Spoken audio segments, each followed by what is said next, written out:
¿Cómo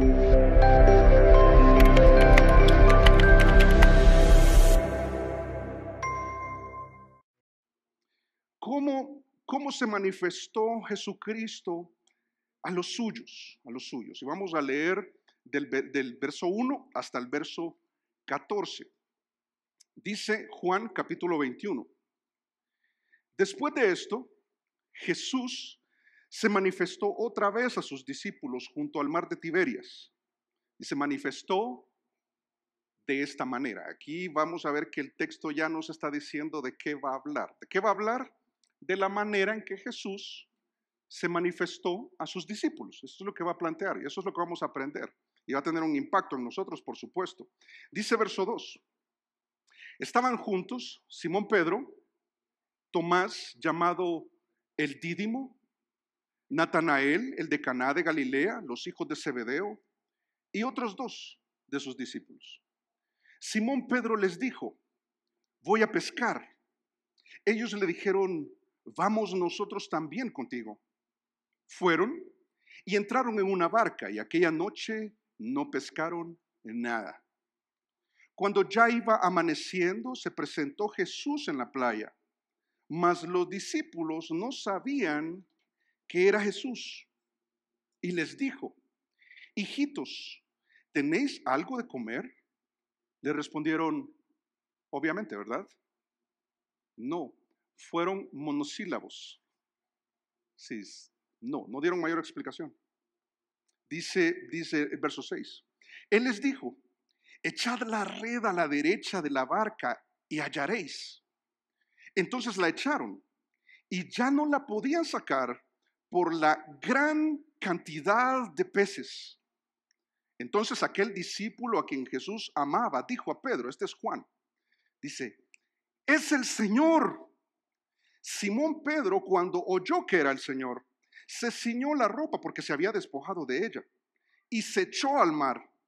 Y los otros discípulos vinieron con la barca arrastrando la red de peces, pues no distaban de tierra sino como 200 codos. Al descender a tierra vieron brasas puestas y un pez encima de ellas y pan.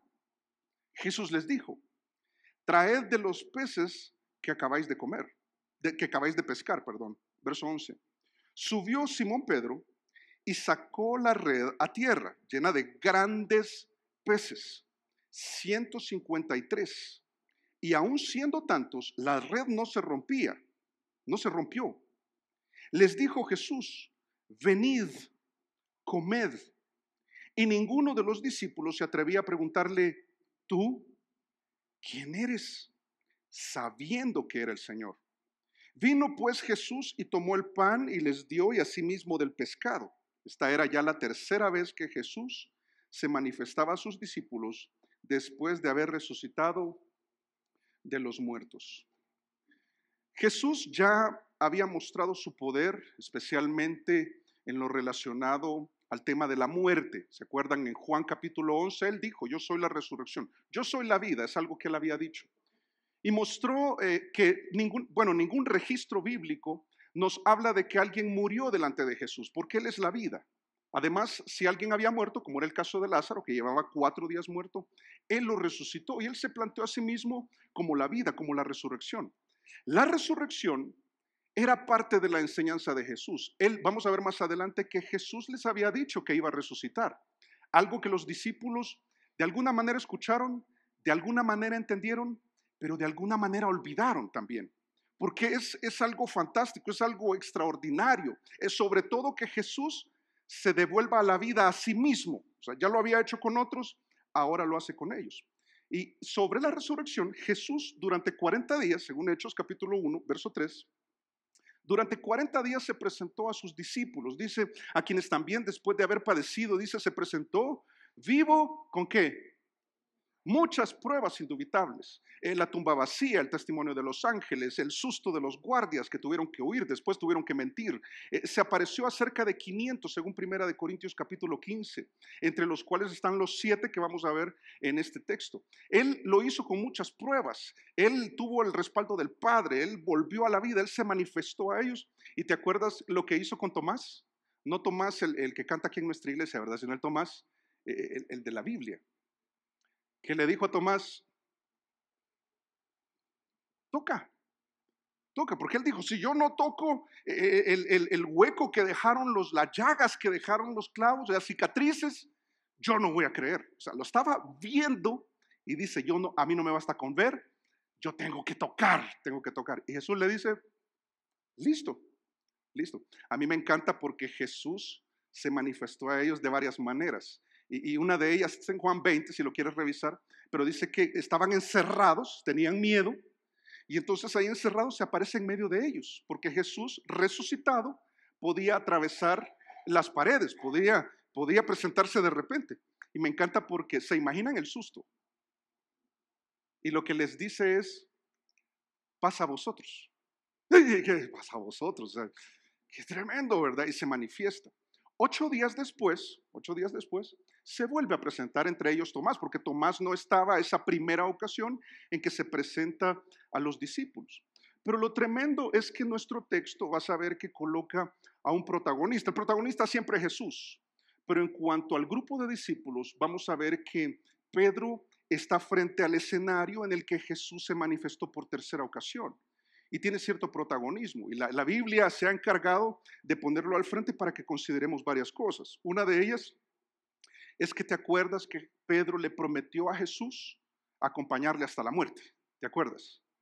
Y te acuerdas que Jesús le hizo una promesa y le dijo, ay, no sabes lo que pides. Antes que cante el gallo 3 veces, me vas a negar 3 veces. No una vez, 2, 3 veces. Y así sucedió. Y han pasado cerca de 2 semanas donde Pedro está en esa agonía. Lo más probable es que Pedro está en una gran agonía por aquella negación. Y ahora piénsalo. Jesús ha dicho que se va, bueno, las mujeres dijeron que había resucitado. Jesús se había presentado delante de todos. Y yo creo que en el corazón de Pedro, al igual que nosotros, podríamos pensar, ¿cuándo va a ser el momento en que Jesús me va a recriminar la tremenda falla que yo hice con él? ¿Cómo me lo va a decir? ¿Lo va a hacer en privado o me lo va a echar en cara en público? Y creo que una de las preguntas más fuertes que podrían tener los discípulos es, ¿este Jesús es diferente al que conocimos antes de ir a la cruz? Piénsalo. ¿Crees tú que Jesús era igual?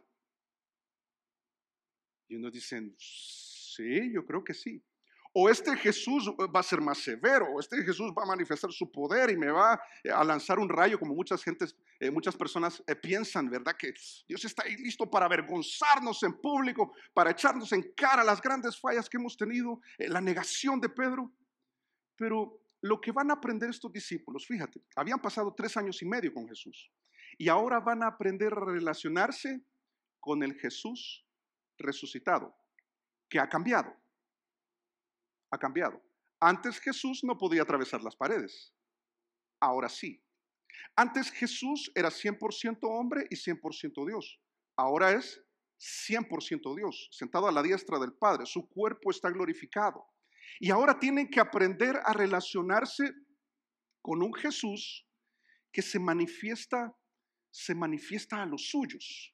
Y creo que eso nos va a dejar una gran lección, porque este Jesús con el que ellos tenían que aprender a relacionarse es el mismo con el que nosotros nos relacionamos.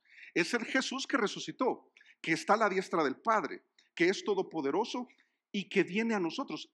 Él se sigue manifestando los suyos. Vamos a aprender la manera en que lo hizo acá. Y mira, lo primero que vamos a ver es que esta manera en que Jesús se manifiesta a los suyos es inesperada, es inesperada. Dice capítulo 21, verso 1. Dice, después de esto, es decir, después de haber reprendido a Tomás por su incredulidad, después de haberse manifestado a ellos por segunda ocasión, lo hizo una semana atrás, una primera ocasión, esta que nos muestra ahora es la tercera. Dice, después de esto, Jesús se manifestó otra vez a sus discípulos junto al mar de Tiberias y se manifestó de esta manera. Ahora, el mar de Tiberias es el mismo nombre que se le da al mar de Galilea.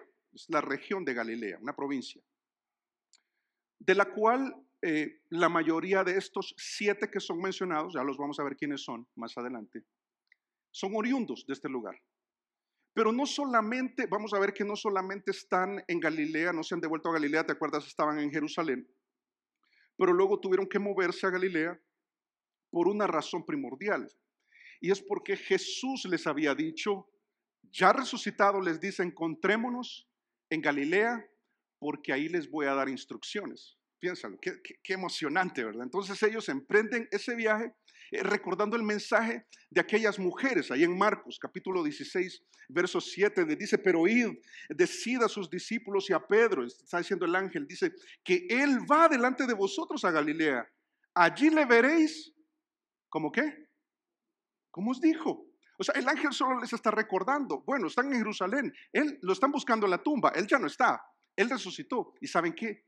Él ya va adelante de ustedes y les ha pedido que se encuentren allá en Galilea, como os dijo. Y esto está un par de capítulos antes, siempre en Marcos, ahí en el capítulo 14, verso 28, le dice, pero después que haya resucitado, les dice Jesús, hey, recuerden, después que haya resucitado, iré delante de vosotros, ¿a dónde? A Galilea. Encontrémonos allá. Es como cuando uno cuadra una reunión acá, ¿verdad? ¿Dónde nos vemos? Juan Valdés. ¿Pero cuál? ¿El del segundo piso? ¿El del primer piso? No, en el primer piso, aquí en Multiplaza. Bueno, allá nos vemos. Hay una cita especial y ellos están emocionados. Ellos se mueven, ¿saben? Cerca de 110, alrededor de 120 kilómetros. Esto les pudo haber tomado una semana aproximadamente, en aquellas condiciones. Alguien que iba a pie podría demorar de 5 días aproximadamente. Y entonces, ya 2 semanas después, esto nos coloca 2 semanas después de Jesús haber resucitado, están en el lugar correcto y están con la motivación correcta, quieren encontrarse con Jesús. Y entonces, ¿por qué dice que la manera fue inesperada? Porque vamos a ver que fueron sorprendidos. Estaban esperando a Jesús, pero lo que no esperaban era la manera en que Jesús se iba a manifestar en ellos. Y menciona a un grupo de 7. Y yo, luego de que veamos quiénes son, yo voy a plantearte que es posible que nosotros seamos parte de estos 7. Ya vas a ver por qué. Dice verso 2. Estaban juntos Simón Pedro, del cual nosotros ya sabemos, un creyente impulsivo, no sé si te identificas con él, vamos a ver más adelante que sigue siendo impulsivo, tan impulsivo que le promete cosas a Jesús. Sí, soy yo, ¿verdad? Muchos somos así, muchos somos así. Un pescador que había sido sacado de ser un pescador de hombres para ser convertido en un pescador de peces, valga la redundancia, para ser volverse pescador de hombres. Un propósito y una misión que Jesús le dio, una capacitación que Jesús le dio durante aproximadamente 3 años. También dice Tomás, llamado el Dídimo. ¿A qué te suena el Dídimo? Porque es un apodo. El Dídimo. Hey, le ponían apodos en aquel momento. Sí, tenían apodos. El Dídimo significa el gemelo, el gemelo. Y esto me hace pensar que muchos de nosotros somos el gemelo perdido de Tomás. Un creyente incrédulo. Miren, Tomás, su boca constantemente delataba su incredulidad. Constantemente. Cuando Jesús iba a resucitar a Lázaro, allá en Juan 11, yo te pongo las citas ahí en el slide, decía, no, pero nos van a matar. Y entonces Tomás dice, vamos, de todas formas, y hay que nos maten. O sea, negativo, ¿verdad? Ay, sí, ya, hasta aquí llegamos, esto fue todo. Sí, que lo resucite, pero con sarcasmo, lleno de dudas. Tomás es el que en el capítulo 20 le dice, si yo no lo veo, no creo. Y entonces Jesús se aparece, y si no toco, no creo. Y después, ahí está la llaga, ¿verdad? Está la cicatriz. Si no, ¿qué más podría Jesús mostrarle a Tomás? Un creyente lleno de dudas, caminando con Jesús, lleno de dudas. ¿Dónde está el gemelo de Tomás? Acá, ¿verdad? Otro que es mencionado es Natanael. Dice Natanael de Caná de Galilea. Este es probable que se trate de Bartolomé, porque también algunos discípulos tenían diferentes nombres. Otros, Juan y Jacobo, el cual conocemos, los hijos del trueno, personas de carácter fuerte, terrible. Pero lo interesante es que al final del verso 2 dice, Natanael, el de Caná de Galilea, los hijos de Zebedeo, y mira, y otros dos. ¿Por qué no hacemos el ejercicio y ponemos nuestros nombres ahí, entre esos 7? ¿Y sabes por qué podemos hacerlo? Porque muy seguramente haríamos lo que aquellos y pasaríamos por la experiencia que aquellos. Y me atrevo a decir que ya pasaste por esa experiencia, ya vas a ver a cuál me refiero. También podría tratarse de Felipe y de Andrés, el hermano de Pedro. No los menciona el texto, no hay forma de saberlo, pero ¿por qué los propongo? Porque ellos también eran de Galilea, eran de la región. Lo más probable es que ellos regresaron también a ese sector de Galilea. Y entonces estos 7 dicen, esperemos aquí a Jesús. El tiempo pasa, no sabemos cómo lo va a hacer, no sabemos de qué manera se va a manifestar. Pero mientras tanto, a Pedro se le ocurre una idea que está en el verso 3. Dice, Simón Pedro les dijo. ¿Qué dijo? ¿Qué era él? Pescador. ¿Qué iba a hacer? Pescar. ¿Él lo iba a hacer bien? Por supuesto. ¿Sabía cómo hacerlo? Claro. ¿Cuál era su vida antes de conocer a Jesús? Pescador. ¿Cómo fue llamado? Pescando. Y él dice, yo no voy a esperar a Jesús aquí sin hacer nada. ¿Sabes que esta decisión, esta iniciativa que toma Pedro es muy cuestionada y es muy criticada por los estudiosos? Nosotros lo que vamos a hacer es apegarnos a lo que el texto nos dice y vamos a tener cuidado con aquello que el texto no dice. Porque sobre lo que no dice, nosotros podemos pensar en mil cosas. Solo digo algo, que los que critican a Pedro por haberse ido a pescar es porque dicen, es que él volvió a su antigua vida. Probablemente, pero no lo veo en el texto. Lo que veo es que el hombre sabía, su trabajo era pescar y toma la decisión de ir a pescar. Y entonces miren los demás, dice, voy a pescar. Ellos le dijeron, los otros seis, vamos nosotros también contigo. Te pregunto, ¿hicieron mal o hicieron bien? ¿Qué piensas? No, hermano, es que era pescador de hombres, ellos debían seguir pescando almas y de acuerdo, pero eso lo vemos después. Que él tomara la decisión de no esperar a Jesús ocioso, sino dijo, voy a ir a trabajar. Es lo que haces tú y lo que hago yo cada mañana. Era de madrugada en ese momento. Bueno, era de noche, perdón. Era de noche el día anterior a que Jesús se manifestó. Y ellos dicen, el mejor momento para pescar es la noche. La mejor manera de hacerlo es en equipo. La mejor manera de hacerlo también es en la barca. Y también ahí a unos 100 metros, dice ahí la distancia es más o menos 100 metros, es como el largo de una cancha de fútbol. Y entonces a esa distancia ellos pasan toda la noche. Ellos dicen, vamos a pescar. Algunos dicen que eso estaba mal. Yo pregunto, hago otra pregunta acá. ¿Tú le habrías acompañado? Sí, ¿por qué no? Yo creo que después de hacerse la pregunta, ¿por qué no? Uno dice, ¿es algo malo ir a pescar? ¿Es pecado pescar? No, todos. Es lo que hacemos todos, de alguna manera. Estamos esperando a Jesús y decimos, vamos a pescar. Ya vamos a ver que la acción no fue el problema. Pero, ¿le reprochamos que lo haya hecho? Porque mira lo que sucedió. Dice, después, el que toma la iniciativa es Pedro, como siempre. Los que le acompañan son los otros 6. Y dice, fueron y entraron en una barca y aquella noche no pescaron nada. ¿Te identificas con eso? No, yo lo que voy a hacer es, voy a hacer mi mayor esfuerzo por salvar mi matrimonio, yo voy a hacer todo el esfuerzo posible, voy a trabajar extra para sacar adelante mi empresa, yo voy a hacer todo mi esfuerzo para que mis hijos tengan mejores oportunidades. Y mira, no son cosas malas. Por lo general no son cosas malas. Pero el problema que se ve acá está en la omisión. Y esto sí me atrevo a decirlo con certeza. Porque no están orando, como lo hicieron posteriormente en el aposento alto, allá en Hechos capítulo 1. No están pidiendo la dirección del Señor. Simplemente están retomando la vida, están pensando, no sabemos si Jesús ya se presentó, pero vamos a ver que también siguen con dudas, aun cuando Jesús ya resucitó, ya se presentó, ya lo vieron, ya lo escucharon, algunos ya lo tocaron y siguen dudando.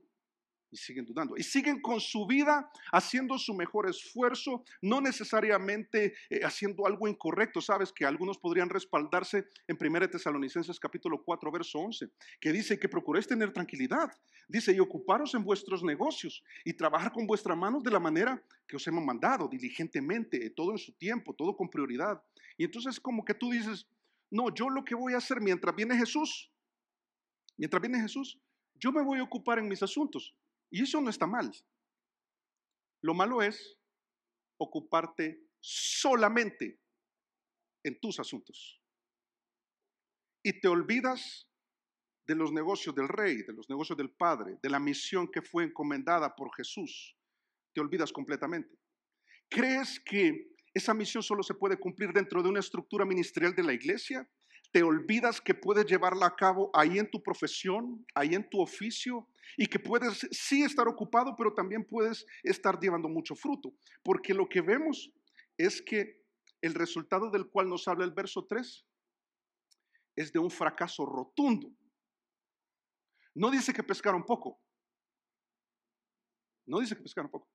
No, ahí vas. No, pero a mí no me ha pasado eso, pastor, porque a mí sí me ha funcionado y la empresa está funcionando. Mire, yo le he metido el colmillo a eso, le he metido las uñas y entonces yo lo estoy sacando adelante con mi esfuerzo.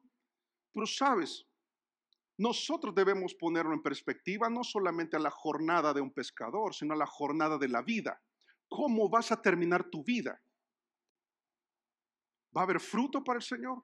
Y cuando el Señor venga y te pregunte, ven, ¿qué es lo que ha pasado, verdad? Mira verso 4, dice, cuando ya iba amaneciendo, se presentó Jesús en la playa. Mas los discípulos no sabían que era Jesús todavía. Tienes que tener esto presente. Todavía no saben.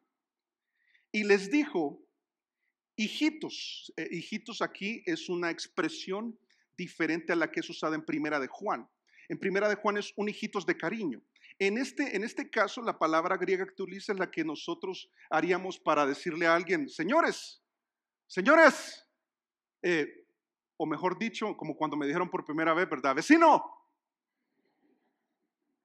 Yo, ¿será que es mi vecino? Qué pena, no me he dado cuenta que vive frente a mí, o dije yo, y después entendí que todos se dicen vecino. Entonces, vecinos, sí, vecino. ¿Y ya pescaron algo? ¿Y qué responden ellos? Ellos responden, dice, hijitos, ¿tenéis algo de comer? O sea, ¿han logrado algo de todo ese esfuerzo? Toda la noche, trabajando en equipo, haciéndolo bien, lo que saben hacer bien, ocupándose en sus asuntos, no tienen discusiones entre ustedes, es una vida chévere, están logrando, se están esforzando, pero a la madrugada tienen algo y ellos dicen monosílabos, ¿verdad? No. Es que cuando tú estás fracasando no quieres dar explicaciones, ¿o sí? ¿Y qué pasó con Colombia frente a España? Ah, ganamos. Pero ¿y cuando perdemos? Hey, ¿qué pasó con el partido? Eh, Mal. O cuando te va mal en el día, o en el parcial, en el examen, en la prueba, en la entrevista, en el trabajo, en los resultados. ¿Y cómo te fue? No, es que yo supe que tú estabas esforzándote. Mira, ¿y qué lograste? Nada. ¿Cómo? Nada. ¿Cómo? Ya te dije, ¿verdad? Ya no queremos seguir en eso. Y estos están saboreando el amargo, valga la redundancia, sabor del fracaso rotundo. Porque no es que pescaron poco, como lo dije, pescaron nada, nada. Y entonces viene Jesús y va a hacer la diferencia. Les dice, les respondieron no. Él les dijo, echad la red a la derecha de la barca y hallaréis. Pero antes, ya vimos la iniciativa, la identidad de los 7, la iniciativa de Pedro, que lo siguieron los otros 6. Ahora el infortunio de estos 7, mira, ocupados en lo de ellos, desocupados en lo del Señor, fracasando rotundamente. Y cuando el Señor venga, sin nada que ofrecerle. Es un escenario muy triste, del cual tú y yo debemos cuidarnos. No, pero yo me estoy esforzando. Qué bueno, qué bueno. Pero hay algo más importante que el esfuerzo, y es eso que haces que sea el resultado de la instrucción del Señor, para que tengas éxito, que pases que dejes atrás el fracaso rotundo y entiendas, mira, entiendas que la vida sin Jesús, ¿qué pasa? No funciona. ¿Sabes que en la realidad de nuestra sociedad, los divorcios, los pleitos, las deudas, algunas enfermedades, no todas, algunas enfermedades, situaciones familiares, conflictos empresariales y todos los problemas que vemos, ¿sabes? La falta de Jesús, es la falta de Jesús. Gente allá afuera esforzándose tremendamente o por ser una buena persona, o por ser un buen hijo, un buen padre, un buen trabajador, y están esforzándose toda la noche, y llega el amanecer cuando Cristo se manifieste y te pregunte, ¿qué hiciste con lo que yo te di? Con el ejemplo que yo te di, con lo que yo hice en la cruz y que al tercer día resucité y dejé testigos para llegar a ti y decirte que yo resucité. Y me he manifestado en tu vida y lo he hecho en un momento tan oportuno, y aquí voy a hablar por mí, pero yo estoy seguro que también por ti, en un momento en que estamos fracasando rotundamente. Aparente éxito, solo decimos no, no hablamos más, pero el fracaso es rotundo porque la vida sin Jesús no funciona, y vemos que Jesús se manifiesta a nuestra vida de manera inesperada. Es una invitación a una iglesia, a esta iglesia. Yo no sé, es una crisis en la salud, es una situación en el trabajo. Lo que te trae Jesús es la manera en que Jesús se manifiesta a tu vida. Pero vamos a ver que también es identificable. Mira verso 6. Verso 6. ¿Te acuerdas que no sabían todavía que se trataba de Jesús? Es el fulano ahí, ¿verdad? Diciendo, vecino, ¿usted tienen algo? No. Y ahí acaba la plática. Y entonces es tremendo porque les da la instrucción, dice verso 6. Él les dijo, a mí me encanta la instrucción, mira. Dice, echar la red a la derecha de la barca. Esa fue toda la instrucción. ¿Cierto que no? ¿Qué le falta? Y hallaréis. ¿Sabes qué me encanta? Porque Jesús lo que está diciendo es, miren, háganme caso. Háganme caso.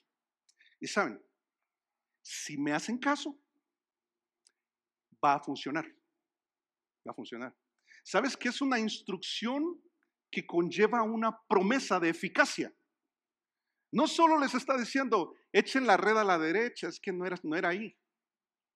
Es al otro lado. Es diferente a lo que ustedes están haciendo toda la vida, toda la noche. Echen al otro lado, a la derecha. ¿Cierto que es un comando sencillo de entender y sencillo de aplicar? También ellos sabían hacerlo. Solo sacar esta vacía y echarla al otro lado. Pero es impresionante que Jesús diga, háganme caso y les va a funcionar. Mira, hazme caso, perdona y va a desaparecer ese dolor. Hazme caso, deja esos pensamientos equivocados y renueva tu mente, te va a funcionar. Mira, búscame en mi palabra y yo voy a consolarte, y te va a funcionar. Mira, sé humilde y te va a funcionar. Mira, entrégame eso y te va a funcionar. Yo te voy a dar la paz que sobrepasa todo entendimiento. Todas las instrucciones de Jesús que te puedas imaginar.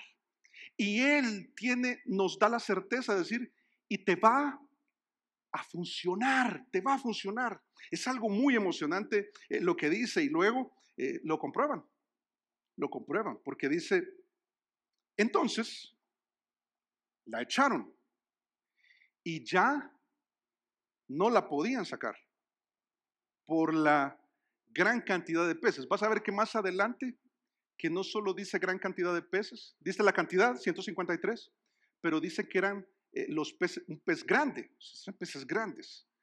Dice la gran cantidad de peces. Entonces aquel discípulo a quien Jesús amaba, esto sabemos, no voy a detenerme acá mucho, pero sabemos que es Juan, el que escribe este evangelio.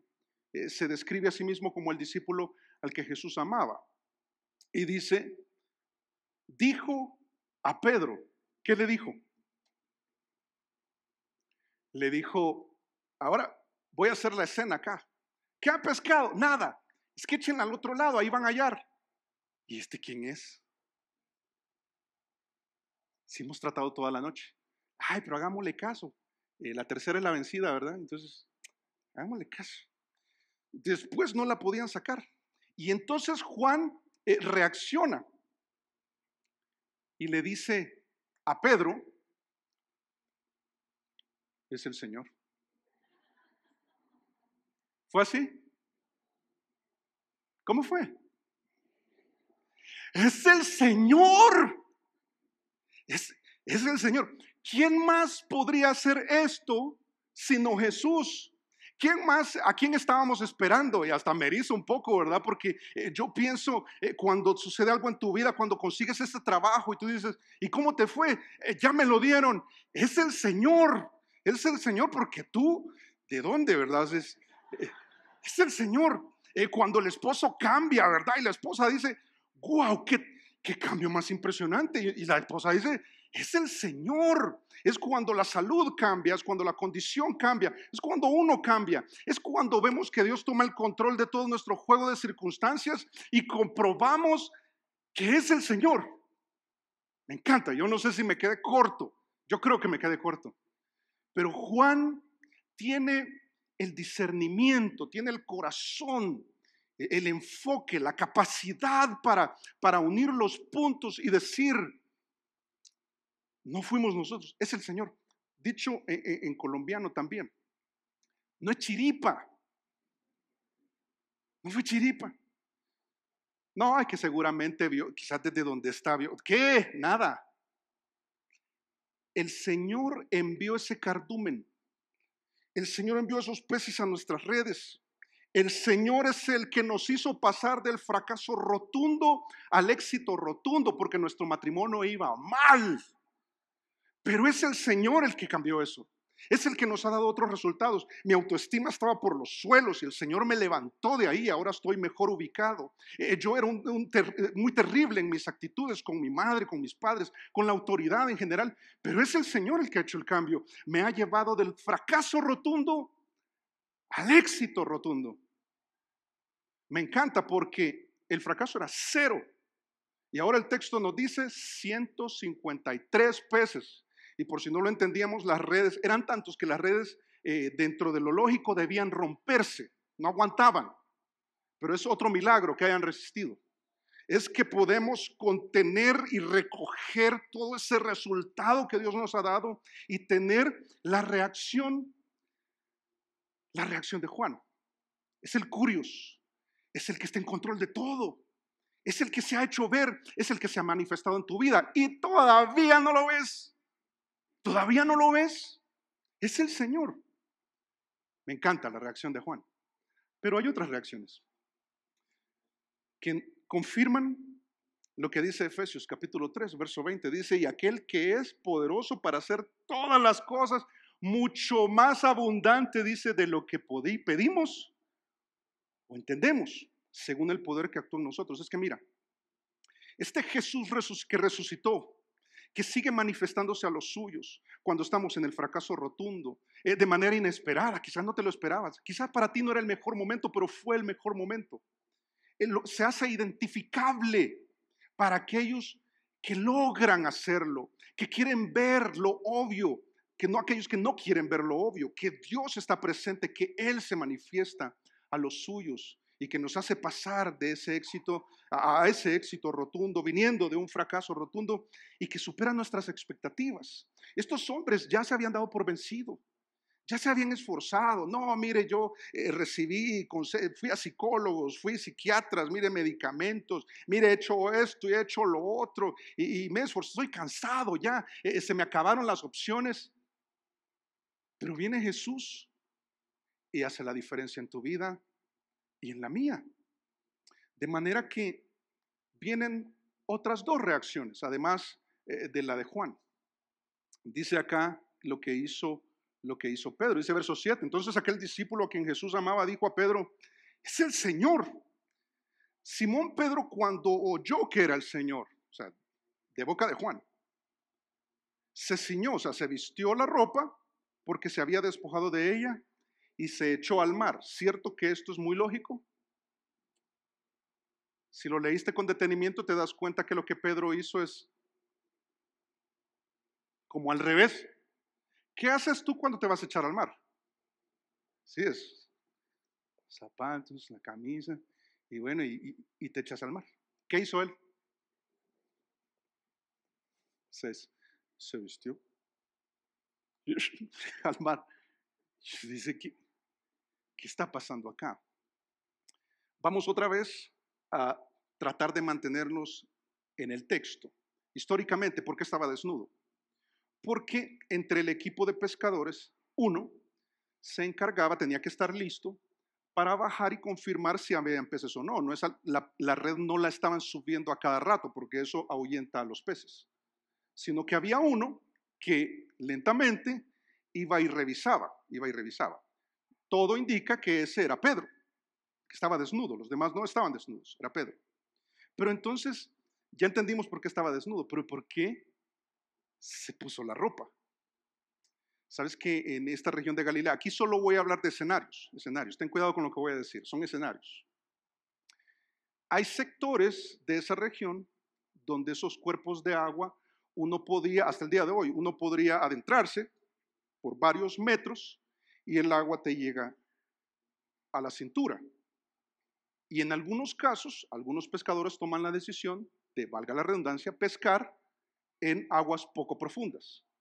Es probable que Pedro diga: yo no me quiero presentar desnudo delante del Señor, yo me voy a poner mi ropa y me voy a bajar y voy a ir hasta la orilla. Nunca dice solo dice que se echó al mar, no dice si nadó. Esto lo complica un poquito. Otros piensan que Pedro pudo haber dicho: si es Jesús, Él puede hacer que yo vaya a Él sobre las aguas. Yo digo, poco probable, porque el texto no lo dice. Pero una cosa es cierta, que cuando tuvo la elección, en el momento en que supo que era Jesús, de este resultado y éxito que Jesús me ha dado, y estar con Jesús lo más pronto posible, él dice: yo lo que quiero es estar con Jesús. Reaccionó de inmediato. La reacción de los otros discípulos nos puede parecer algo sensato también. Es que Jesús se manifieste. Él es el que nos ha dado este resultado, que lo podemos usar para Él. De hecho, es lo que van a hacer más adelante. Entonces, que no se pierda nada. Y entonces dice que junto con la barca arrastraban la red porque no podían subirla a la barca. Era muy pesada, estaba llenísima. Entonces lo que hicieron fue la dejaron en el agua y la empezaron a arrastrar. Y Pedro ya iba. Y llegó primero, ¿verdad? Llegó primero. Reacciones. ¿Cuál es la tuya? ¿Cuál es la tuya? No, para mí las dos cosas son importantes. Yo creo que las dos cosas son importantes. Pero presentarnos delante de Jesús, aquí es toda la diferencia, presentarnos delante de Jesús y tenerle mucho que ofrecer, gracias a lo que Él ha hecho, gracias a que he seguido sus instrucciones, gracias a que sus instrucciones han funcionado en mi vida hasta el día de hoy. Y lo que no ha funcionado es porque no he hecho lo que Él me ha dicho. La eché, la red la eché al frente, la eché atrás, pero no la eché a la derecha. La eché donde yo quería, donde yo que soy experto en la materia, digo que se haga. Mira, qué diferencia. ¿Qué diferencia es llevar nuestro matrimonio, llevar a nuestros hijos bajo las instrucciones de Jesús? Porque eso va a ser no un fracaso rotundo, va a ser un éxito rotundo. Pero también la reflexión. Vamos a sacar una reflexión acá. Dice verso 8. Y los otros discípulos vinieron con la barca arrastrando la red de peces, pues no distaban de tierra sino como 200 codos, esto es aproximadamente cerca de los 100 metros, como una cancha de fútbol a lo largo. Dice verso 9. Al descender a tierra, vieron brasas puestas y un pez encima de ellas y pan. Jesús les dijo, traed de los peces que acabáis de pescar. Subió Simón Pedro y sacó la red a tierra, llena de grandes peces, como te dije. 153, y aún siendo tantos, la red no se rompió. Llegan a la orilla, el desayuno está listo. ¿No te parece? Calientico, como tu esposo que amorosamente se levanta a las 5 de la mañana y tú amaneces y dices, qué olor tan terrible, ¿verdad? Es como, suena la alarma del incendio pero mira, las brasas y un pez nos deja una reflexión tremenda. ¿Cuál es el resultado de esa madrugada? ¿Cuántos peces? 153. ¿Estás seguro? ¿Cuántos eran? Porque todos fueron provistos por Jesús. 154. Ok. Jesús necesitaba de los peces que, valga la redundancia, había pescado para comer él. No. ¿Necesitó Jesús de ellos? No. ¿Necesitaron ellos de Jesús? Totalmente. Totalmente. Es que sabes, que te vaya bien a Jesús ni le agrega ni le quita. Él está en su trono, Él es Dios. Saben que los mayores beneficiados de seguir sus instrucciones y pasar del fracaso rotundo al éxito rotundo somos nosotros. Debemos, igual que aquellos 7, ¿te acuerdas que 2 no tenían nombre? Ahí estás tú, ahí estoy yo. Llegar y sorprendernos con que ese Jesús no ha cambiado. Ha cambiado su cuerpo, es glorificado, ahora puede transportarse definitivamente, ahora es 100% Dios, ha dejado de ser 100% hombre, eso fue su ministerio terrenal, pero su corazón no ha cambiado, sigue siendo el siervo que está atento a nuestras necesidades, que está dispuesto a atendernos y a tener listos el desayuno de aquella madrugada, que puede proveernos, que lo que ha pasado en tu vida y todo lo que has comido, todo lo que has disfrutado, la ropa que andas, el trabajo que tienes, la familia que tienes y algunas situaciones de vida que Él ha permitido, ha sido gracias a Él. El tiempo que has disfrutado en familia, las cosas que Él te ha dado, los bienes materiales, los logros, los éxitos académicos, todo ha sido Jesús. Y a veces no lo reconocemos, no entendemos. Y Jesús dice, miren, traigan eso, es para su beneficio. Dice Job 22:2, él lo entendía muy bien, dice, traerá al hombre provecho a Dios. No, al contrario, para sí mismo es provechoso el hombre sabio. Que hayan seguido sus instrucciones fue muy provechoso para ellos. Y Jesús se hace identificable fácilmente, fácilmente. Porque Jesús no se alimenta de nuestros éxitos. No se alimenta de eso. No los necesita. Pero los usa para mostrarte y mostrarme su bondad. Una bondad que sobrepasa todo entendimiento. Porque es muy contrario a lo que cualquiera de nosotros haríamos. ¿Por qué lo digo? Porque esa manera inesperada de manifestarse, esa manera identificable de manifestarse, también es inmerecida. Mira, verso 12. Les dijo Jesús, está servido, traigan los peces, ya les dijo, ¿verdad? Pero ahora les dice, venid. Esto me hace pensar que ellos están viendo a Jesús, viendo las brasas, como el que está a la puerta que no sabe si ha sido invitado, ¿verdad? Es que no sé. Y Jesús les dice, vengan, coman, acérquense. ¿Te acuerdas la agonía de Pedro que mencioné al inicio? ¿Cómo pudo haber escuchado estas dos palabras, Pedro? ¿Cómo pudieron tener impacto en su corazón? ¡Qué invitación! ¡Qué invitación! Dice, les dijo Jesús, venid, comed. Y miren, y ninguno de los discípulos se atrevía a preguntarle, ¿el qué? ¿Y tú quién eres? Sabiendo que era el Señor. Y uno piensa, solo Pedro quizá pasó por eso. Pero créeme que no solo fue Pedro el que hizo las promesas y le falló al Señor. ¿Sabes que Mateo 26:35 dice, Pedro le dijo, aunque me sea necesario morir contigo, no te negaré? ¿Y qué pasó con los demás? No se quedaron atrás tampoco. Y todos los discípulos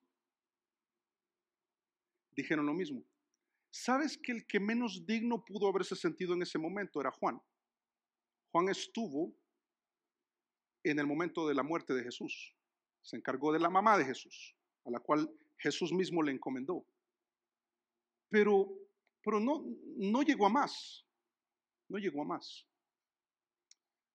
Pero ahí estamos tú y yo, entre esos 7, escuchando, venid, comed. Y qué difícil es para mí decir, Señor, ¿cómo es posible que tú invites a alguien como yo si te he negado? Señor, ¿cómo es posible que tú me pidas que me acerque a ti con todo lo que yo he hecho? Cuando yo hago el recuento de mis fallas, cuando yo acepto mis fracasos, cuando lo que pasó en mi vida tuvo que ver con mi actitud, tuvo que ver con mi mentalidad, tuvo que ver con mi orgullo, tenía que ver con la forma en que estaba viviendo, esforzándome mucho y logrando poco, al menos delante de ti, sin nada que ofrecerle a Jesús. Y que Jesús te diga, sí, yo sé. ¿Sabes qué? Es increíble que Jesús no recriminó a Pedro ni a los demás. Él les dijo, vengan y coman. Jesús no ha cambiado. Qué emocionante. Ha cambiado su cuerpo glorificado, pero sus atributos de Dios, su compasión, su misericordia para con nosotros, su gracia en darnos el desayuno de aquella madrugada cuando veníamos de un fracaso rotundo que Él transformó en éxito. Y que ahora te diga, acércate, comamos juntos, comamos juntos. Qué inmerecido privilegio tener comunión con Él. Por eso, mira, qué contraste tan tremendo entre la invitación divina y la indignidad humana. Es uno de los contrastes más grandes que podemos ver en las Escrituras y en la vida. Que tú y yo podamos tener comunión, como vamos a tener en unos minutos en la mesa del Señor. Vamos a conmemorar que Él murió y que Él resucitó. Vamos a recordarlo con un gran aprecio. Pero qué privilegio tan grande. Mira, Hebreos 13:8 es lo que comprobaron aquellos.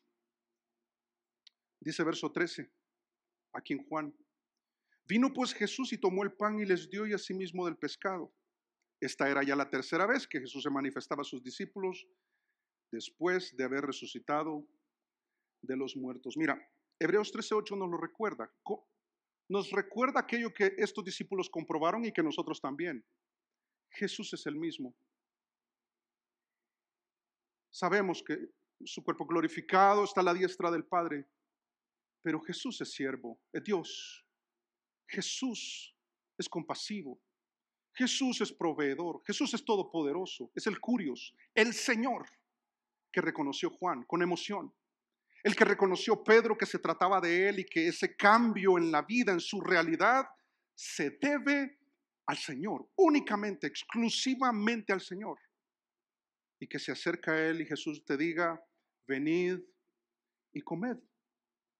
Porque mira, nadie es digno, y con esto termino, nadie es digno de ser invitado a la comunión con Jesús. Nadie en este salón, nadie. Pero Jesús sí es digno, el Señor es digno de que aceptemos esa invitación. Especialmente luego de que Él se ha manifestado a nuestra vida inesperadamente, es identificable, fácilmente identificable, pero también inmerecidamente.